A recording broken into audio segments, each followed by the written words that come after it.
So a few days ago, I stayed at the Freehand Hotel in New York City, and I just wanted to kind of give, after I've had a little bit of time to digest it, a little bit of my review. The first thing that comes to mind is from the outside, the building is absolutely beautiful. It's in the Flatiron District in New York City, very old building. The lobby is really elegantly appointed, nice paneling and things like that. But the one thing that really kind of stood out, particularly after you get your key and you start heading up to your room, is how dark it is. The hallways are very, very dimly lit, and the rooms are even more so dimly lit. And I think that's kind of by design. The bulbs that they had were really, really teeny tiny bulbs. Almost seemed like bulbs that would be inside your refrigerator. It was kind of peculiar in that respect.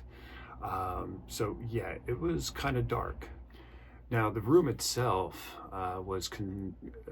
had basically four bunk beds. It kind of resembled a bit like a dorm, so it seemed to be more suited for children or like traveling groups, like a church group going to New York City for an adventure or something like that, and that's perfectly fine. The one thing that I also noticed was that the room was dirty. The floor clearly needed a vacuum. And in fact, when I looked up at the ceiling, there was actually a used Band-Aid stuck to the ceiling, which was kind of gross. The other thing that was really, really obvious was that there was no chair, there was no desk. So it really is not a hotel that's really well suited for a business traveler. If you got work to do, it can be kind of challenging. So a funny story about that, actually, the fact there was no desk, when I got back to my hotel, I actually had to be on a video call. And with no desk, I essentially had to sit on the bed to do it. And really all I needed was some twinkly lights and maybe like a unicorn stuffed animal. And I would have been a 16-year-old girl. It would have been ridiculous. I mean, it all worked out fine in the end, but it was peculiar, and I had some questions to answer, that's for certain.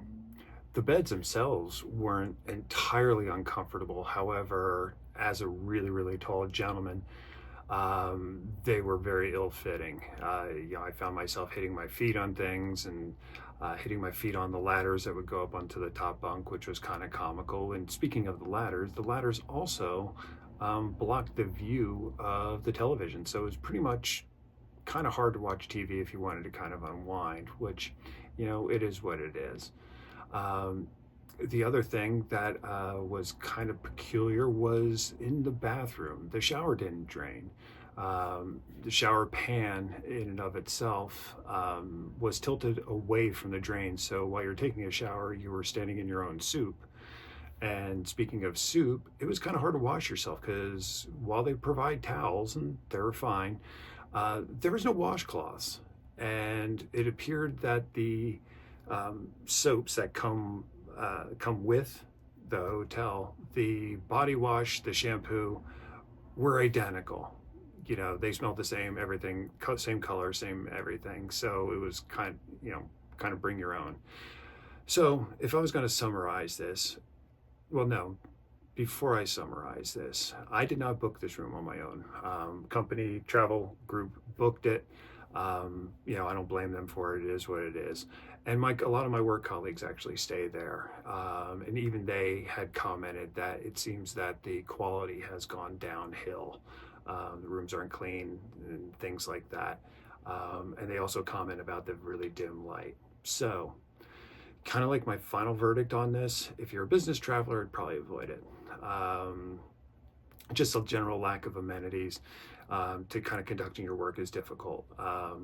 For example, the plugs outlets, while generous, a lot of them were loose in the walls, which made me a little bit nervous. And the USB ports, like within the outlets, seem to have been used so heavily that your cable would just fall out. It took forever to get any kind of charge on a phone. So, it's nice enough if you're going to stay, if you're with a group, and you're just going to go there to sleep. But, if you want a little bit more of a broad experience within a hotel, it's probably better off to give it a miss. So if you like this video, feel free to like and or subscribe, actually both.